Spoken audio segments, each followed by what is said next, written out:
राज्यामध्ये पुढचे 2 दिवस अवकाळीचा इशारा. उत्तर महाराष्ट्रात मुसळधार पावसासह गारपिटीचा अंदाज. शेतकऱ्यांना गारपिटीपासून पिकांना वाचवण्यासाठी काळजी घेण्याचं आवाहन. पुण्याच्या आंबेगावमध्ये गारपिटीनं झोडपलं. कांदा आणि बटाटा पिकाला मोठा फटका. नाशिकच्या मनमाडमध्येही अवकाळी पाऊस. चांदवड नांदगावमध्ये विजांच्या कडकडाटासह पाऊस बरसला तर काही भागात गारपीट. नाशिकच्या निफाडमधील सोनेवाडी बुद्रुक इथे गारांचा पाऊस. गारपिटीमुळे द्राक्ष बागा उद्ध्वस्त. पालकमंत्री दादा भुसे करणार नुकसानीची पाहणी. वसई तालुक्यात विजांच्या कडकडाटासह मोठ्या प्रमाणात पाऊस. पावसामुळे सुक्या माशांचं लाखोंचं नुकसान. सरकारनं तात्काळ भरपाई देण्याची कोळी समाजाची मागणी. पावसामुळे छत्रपती संभाजीनगरच्या नरसापूरमधल्या गुळभेंडी खुर्डा उद्ध्वस्त. शेतकऱ्यांचं लाखोंचं नुकसान. नंदुरबारमधल्या मिरची खरेदी करणाऱ्या व्यापाऱ्यांना अवकाळी पावसाचा सर्वाधिक फटका. शेतकऱ्यांकडून खरेदी केलेली जवळपास 20 ते 25 हजार क्विंटल मिरची पाण्यात भिजली. 2 ते 3 कोटी रुपयांचं नुकसान झाल्याचा अंदाज. अवकाळी पावसामुळे नाशिकच्या गोदावरी नदीच्या पाणी पातळीत वाढ. नदीकाठावरती लावण्यात आलेल्या पर्यटकांच्या गाड्यांना पाण्याचा वेढा. वाहनं बाहेर काढताना स्थानिकांची कसरत. नाशिकच्या लासलगावमध्ये वादळी वाऱ्यासह गारपीट. अवकाळी पावसामुळे द्राक्ष पिकांचं मोठं नुकसान. शेतकरी चिंतेत. अवकाळी पावसानं नांदगावमधील कांदा उत्पादक शेतकरी हवालदिल. काढणीला आलेला कांदा गारपिटीनं झोडपला. जळगाव जिल्ह्यात अवकाळी पावसामुळे शेतकऱ्यांची तारांबळ. काढणीला आलेल्या कापसाचं मोठ्या प्रमाणात नुकसान. बुलढाणा जिल्ह्यामध्ये पावसाच्या सरी. अवकाळीमुळे तूर आणि हरभरा पिकाचं मोठं नुकसान. परभणी जिल्ह्यात जोरदार पाऊस. ज्वारी आणि कापसाचं नुकसान. छोट्या मोठ्या ओढ्या नाल्यांना तुफान पाणी. छत्रपती संभाजीनगरमध्येही मुसळधार पावसाची हजेरी. हनुमाननगरमधल्या काहींच्या घरात पावसाचं पाणी शिरून मोठं नुकसान. नंदुरबार जिल्ह्यामधल्या ब्राह्मणपुरी गावात अचानक आलेल्या पावसामुळे लग्न समारंभात गोंधळ. जेवणासह लग्नमंडप भिजल्यामुळे उपस्थित वऱ्हाड्यांची तारांबळ. पालघर जिल्ह्यात पुन्हा अवकाळी पावसाची हजेरी. अवकाळी पावसामुळे आंबा पिकाचं मोठं नुकसान. नाशिक जिल्ह्यातही तुफान पाऊस. अचानक आलेल्या अवकाळी पावसामुळे जिल्ह्यातील कांदा, द्राक्ष या पिकांना फटका बसण्याची शक्यता. धुळ्याच्या साक्री तालुक्यातील विविध ठिकाणी विजांच्या कडकडाटासह पाऊस. पावसामुळे नागरिकांची तारांबळ. कापूस आणि भात पिकाचं नुकसान होण्याची शक्यता. नंदुरबार जिल्ह्यात विजांच्या कडकडाटासह जोरदार पाऊस. तर शहादा तालुक्यातील जावदे इथे वीज कोसळून एका व्यक्तीचा मृत्यू. ठाण्यातल्या मुरबाडमध्ये पुन्हा एकदा अवकाळी पावसाची हजेरी. शेतकऱ्यांसह वीटभट्टी चालकाचं पावसामुळे नुकसान. नुकसानीचे पंचनामे करून भरपाई द्यावी. शिवसेना उपतालुका प्रमुखांची मागणी. अहमदनगरच्या पारनेर तालुक्याला अवकाळी पावसाचा फटका. अवकाळी पावसामुळे शेतीचं मोठं नुकसान.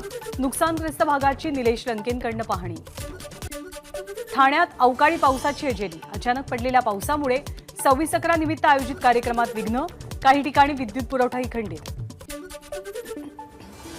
वसई विरारमध्ये गडगडाटासह जोरदार पाऊस. समुद्रकिनारी सुक्या माशांचं लाखो रुपयांचं नुकसान. समृद्धी महामार्गावरती शिर्डी सिन्नर दरम्यान विजांच्या कडकडाटासह पाऊस. वाहन चालकांची तारांबळ. पावसामुळे वाहनांचा वेगही मंदावला. नांदेड शहराला अवकाळी पावसानं झोडपलं. शहरातल्या सखल भागात पाणीही साचलं. वाशिम जिल्ह्यात अवकाळी पावसाची हजेरी. हजारो हेक्टरवरील तूर पिकांचं नुकसान होण्याची शक्यता. तर रब्बी पिकांना पावसाचा फायदा होण्याचा अंदाज. हिंगोली जिल्ह्यात रात्री मुसळधार पाऊस. भाजीपाल्यासह फळबागांचं मोठं नुकसान होण्याचा अंदाज. हवामान खात्याकडून नंदुरबार जिल्ह्यासाठी पावसाचा ऑरेंज अलर्ट. साधारणतः 3 दिवस पाऊस कायम राहण्याची शक्यता. पावसामुळे होणारं नुकसान टाळण्यासाठी बाजार समिती 3 दिवस बंद ठेवण्याचा निर्णय. गुजरातमध्येही मुसळधार पाऊस. गुजरातमधल्या विविध भागात वीज कोसळून 13 जणांचा मृत्यू. नाशिकच्या सटाण्यामध्ये जोरदार पावसाची हजेरी. भटांबेमध्ये वीज कोसळून एका शेतकऱ्याचा मृत्यू. नवी मुंबईच्या कामोठेसह पनवेल तालुक्यात भूकंपाचे सौम्य धक्के. भूगर्भातनं झाले मोठे आवाज. मुंबईत दुकानांवरती मराठी पाट्या लावण्यासाठी उरला 1 दिवस. उद्यापासून पालिका कारवाई सुरू करणार. मनसेच्या भूमिकेकडेही सर्वांचं लक्ष. सरकार आणि पाऊस कधी येईल आणि कधी कोसळेल काही सांगता येत नाही. राज ठाकरेंचं मिश्किल वक्तव्य. गारपिटी आणि अवकाळी पावसामुळे शेतकऱ्यांचं प्रचंड नुकसान. त्यामुळे सरकारनं त्वरित पंचनामे करून नुकसान भरपाई द्यावी. सुप्रिया सुळेंची मागणी. आपल्याला शेती आवडते पण कुठून अवदसा सुचली आणि आपण राजकारणात आलो असं मिश्किल विधान अजित पवार यांनी केलंय. तर शेतकऱ्यांनी राजकारणाच्या चर्चा करत बसण्यापेक्षा शेतीमध्ये अधिक लक्ष द्यावं असा सल्लाही अजित पवारांनी दिलाय. बीडमधल्या कपिलधार इथे संत शिरोमणी मन्मथ स्वामी यांच्या संजीवनी समाधीची शिक्षण मंत्री दीपक केसरकरांच्या हस्ते पूजा. देवस्थानच्या विकासासाठी हिवाळी अधिवेशनात निधी देणार असल्याची घोषणा. वेळापूर इथल्या श्री अर्धनारी नटेश्वर मंदिरात त्रिपुरारी पौर्णिमेनिमित्त दीपोत्सव. ग्रामस्थांकडून हजारो दिवे लावत दीपोत्सव साजरा. त्रिपुरारी पौर्णिमेनिमित्त नाशिकच्या येवल्यातल्या महादेव मंदिरात हजारो दिव्यांची आरास. दीपोत्सव पाहण्यासाठी भक्तांची गर्दी. त्रिपुरारी पौर्णिमेनिमित्त कोल्हापुरातील पंचगंगेचा घाट लाखो दिव्यांनी उजळला. राजाराम बंधारा परिसरात सुद्धा दीपोत्सव साजरा. त्रिपुरारी पौर्णिमेनिमित्त जेजुरी गडावरती दीपोत्सव. दीपोत्सव पाहण्यासाठी भाविकांची गर्दी. दीपोत्सवामुळे जेजुरी गड दिव्यांच्या प्रकाशात न्हाऊन गेला. त्रिपुरारी पौर्णिमेनिमित्त श्री क्षेत्र भीमाशंकर मंदिरात विविध रंगी फुलांची सजावट.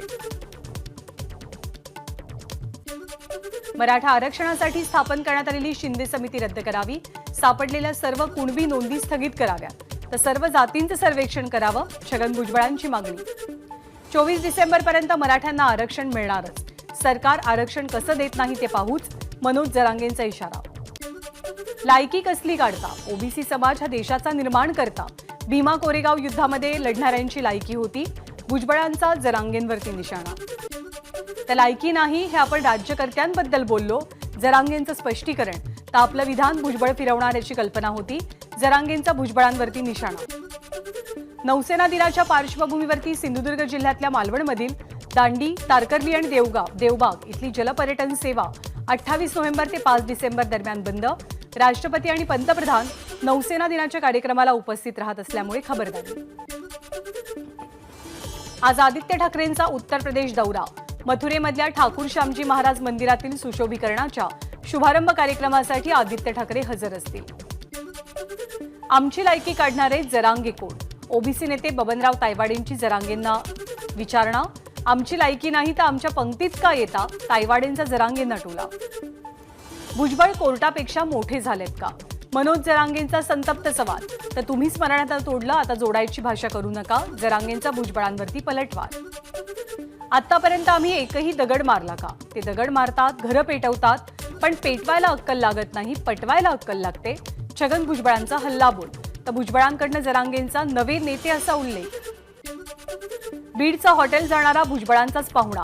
असले उद्योग करूनच त्यांचे केस पांढरे झालेत. जरांगेंचा हल्लाबोल. तर बीडमध्ये जाळपोळ झाली. संदीप क्षीरसागर यांचं घर पेटवलं गेलं. त्यांना घेऊन रोहित पवार जरांगेंना भेटायला गेले. रोहित पवारांनी बीडमधल्या जाळपोळीचा निषेध केला नाही. छगन भुजबळांचा आरोप. दरम्यान सभेमध्ये भाजपच्या खोटं बोलणाऱ्या नेत्यांप्रमाणे भुजबळ सुद्धा खोटं बोलले. आमदार रोहित पवारांचा टोला. संदीप क्षीरसागर यांचं घर कुणी जाळलं याचं उत्तर सरकारनंच द्यावं. रोहित पवार यांची मागणी. संविधानानुसार तुम्ही कुणालाही गावबंदी करू शकत नाही. त्यासाठी 1 महिन्याची शिक्षा आहे. भुजबळांचं वक्तव्य. तर मराठा आरक्षणाला नाही पण त्यासाठी होत असलेल्या जाळपोळीचा विरोध असल्याचंही केलं विधान. सगळेच म्हातारे होणार आहेत. आमचे केस उगाच पांढरे नाही झालेत. तेवढी आंदोलनं आम्ही केली आहेत. भुजबळांकडनं जरांगेंना टोला. 20 वर्ष सत्तेत असून ओबीसींचं नुकसान केलं. अजून किती नुकसान करणार. छगन भुजबळांनी निवृत्ती घेऊन आराम करावा. ओबीसींचे नेते हरिभाऊ राठोड यांचा सल्ला.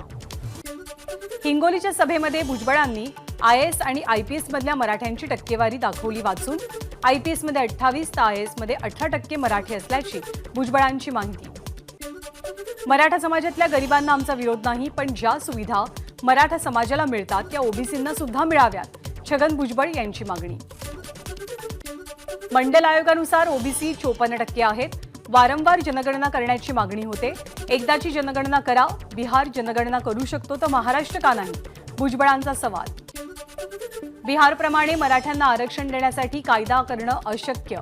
ओबीसींचे नेते हरिभाऊ राठोड यांचं वक्तव्य.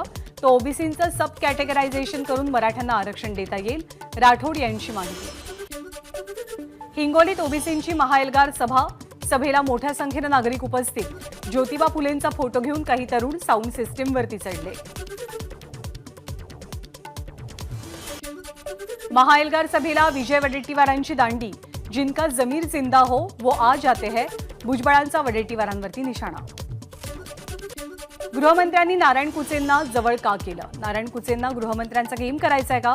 जरांगेंचा गृहमंत्री फडणवीसांवर निशाणा, तर कुचेंचं काय चाललंयचा शोध घेणार जरांगेंची माहिती. सर्व समाजाचा राज्यावरती समान अधिकार, आपलं मत मांडा पण दुसऱ्यावरती टीका नको.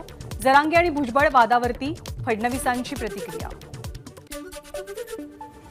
नांदेड जिल्ह्यात मनोज जरांगेंच्या सभेचं डिसेंबरच्या पहिल्या आठवड्यात आयोजन. 111 एकर जागेवरती विराट सभा पार पडणार. जालना दगडफेक प्रकरणातील आरोपी ऋषिकेश बेदरेशी आपला संबंध नाही, राजेश टोपेंचा खुलासा. शरद पवार लाठी हल्ल्यात जखमी झालेल्या आंदोलकांना भेटायला आले असताना संबंधित व्यक्तीनं फोटो काढला असावा, राजेश टोपेंकडून स्पष्ट. ऋषिकेश बेदरेच्या अटकेविरोधात सोमवारी गेवराई बंदची हाक. अजित पवार गट तहसील कार्यालयावरती मोर्चा काढणार. विजयसिंह पंडित यांच्याकडून गेवराई बंदची हाक.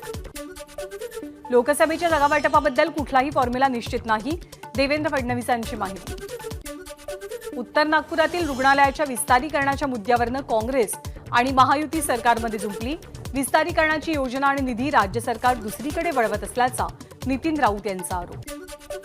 बेशिस्त वर्तन कराल तर तुमचं नाव घेऊन तुम्हाला डिस्क्वालिफाईड करायला लावेल. शिक्षण भरतीबाबत प्रश्न विचारणाऱ्या उमेदवार महिलेला शिक्षण मंत्री दीपक केसरकरांची धमकी.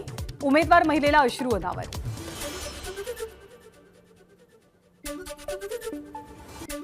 नाशिकच्या मनमाडमधील वेफर्सच्या गोदामाला मोठी आग. शॉर्ट सर्किटमुळे आग लागल्याची शक्यता. आगीमध्ये लाखो रुपयांचा माल जळून खाक. पुण्यातल्या सणसवाडी भागातील बंद कंपनीला मोठी आग. आगीचं कारण अस्पष्ट. अग्निशमन दलाकडून आगीवरती नियंत्रण. फुगा श्वसन नलिकेमध्ये अडकल्यामुळे 3 वर्षे चिमुकल्याचा दुर्दैवी मृत्यू. पालघर जिल्ह्यातल्या वाडा तालुक्यातली दुर्घटना. धुळे जिल्ह्यातील साक्रीमध्ये एका घरात अज्ञाताकडून चोरी आणि तरुणीचं अपहरण. पोलिसांकडून काही तासातच 6 संशयितांना ताब्यात घेण्यात आलं. न्यायालयाचा दरवाजा ठोठावण्याची भीती बाळगू नका, तसंच न्यायालयाकडे शेवटचा पर्याय म्हणून पाहू नका. सरन्यायाधीश धनंजय चंद्रचूड यांचं महत्त्वपूर्ण विधान. सूर्याचा अभ्यास करण्यासाठी पाठवलेलं आदित्य L1 अंतराळ यान अंतिम टप्प्याच्या जवळ. इस्रोचे प्रमुख सोमनाथ यांची माहिती. मलेशियात भारतीयांना व्हिसा फ्री. 1 डिसेंबरपासून सुविधा. 30 दिवसांसाठी मलेशियात विना व्हिसा राहता येईल. दुसऱ्या T20 भारतीय संघाचा ऑस्ट्रेलियावर 44 धावांनी विजय. प्रथम फलंदाजी करताना भारताकडून ऑस्ट्रेलियाला 236 धावांचं आव्हान. ऑस्ट्रेलियाविरुद्ध सलग दुसऱ्या सामन्यात विजय मिळवत टीम इंडियाची 5 सामन्यांच्या मालिकेत 2-0 अशी आघाडी. दुसऱ्या T20 सामन्यात 53 धावांची खेळी करणारा यशस्वी जयस्वाल ठरला सामनावीर. ऑस्ट्रेलियाविरुद्धच्या पहिल्या T20 सामन्यात विजयी षटकार ठोकणारा रिंकू सिंग दुसऱ्या सामन्यातही चमकला. 9 चेंडूंमध्ये 31 धावांची खेळी. मुंबई इंडियन्सकडून 11 खेळाडू करारमुक्त. जोफ्रा आर्चरला मुंबईनं केलं करारमुक्त, तर रोहित शर्मा कर्णधारपदी कायम. गौतम गंभीर मेंटॉर बनताच कोलकाता नाईट रायडर्स संघात बदलाचं वारं. शार्दूल ठाकूर आणि उमेश यादवसह 12 खेळाडू करारमुक्त. पंजाब किंग्सकडनं संघानं सर्वाधिक कमी खेळाडूंना रिलीज केलंय. शाहरुख खानसह 7 खेळाडूंना रिलीज करण्यात आलं. दिल्ली कॅपिटलनं पृथ्वी शॉवरती पुन्हा एकदा विश्वास दाखवला. IPL 2024 साठी पृथ्वी शॉ सोबतचा करार कायम. चेन्नई सुपर किंग्सच्या चाहत्यांसाठी खुशखबर. महेंद्रसिंग धोनी यंदा IPL खेळणार. CSKनं धोनीला रिटेन केलंय. हार्दिक पंड्याच्या घर वापसीच्या केवळ अफवा. गुजरात टायटन्सनं हार्दिकला रिटेन केलंय. विधू विनोद चोप्रा दिग्दर्शित 12th फेल सिनेमाची ऑस्करमध्ये एंट्री. ऑस्कर 2024 मध्ये स्वतंत्र नामांकन म्हणून चित्रपट पाठवणार. विक्रांत मेसीची माहिती. रणबीर कपूरचा अॅनिमल आणि विकी कौशलचा सॅम बहादूर 1 डिसेंबरला प्रदर्शित होणार. पहिल्याच दिवशी अॅनिमलची ॲडव्हान्स बुकिंगमध्ये बाजी. ABP माझा, उघडा डोळे बघा नीट.